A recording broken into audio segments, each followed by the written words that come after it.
Welcome to Man Does Tech, where I solve the problems you didn't even know you had. You begin by confirming the facts. Open Settings, go to Battery, then Battery Health, and note the maximum capacity and any performance messages. Once done, update iOS to the latest version because software fixes battery reporting. Make a full backup to iCloud or a computer so you can restore if something goes wrong. Make sure you have a reliable Lightning cable and charger, or schedule an Apple or authorized service appointment if you prefer a professional repair. Next, you recalibrate and eliminate software errors. Charge the phone to 100% and keep it plugged in for 1 to 2 hours, then use it until it shuts off to fully drain the battery. Charge back to 100% uninterrupted.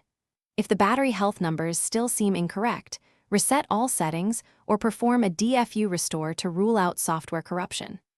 Make sure to reduce background app refresh, location use, and set low power mode to limit unnecessary drain while monitoring results. Finally, decide if replacement is needed. When maximum capacity is 80% or lower, or performance management is active, battery replacement is the reliable fix. You can book Apple service or use a trusted repair shop.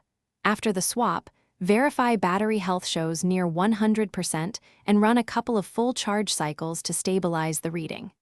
If problems persist, make sure you try to restore on another computer and bring up diagnostics with Apple.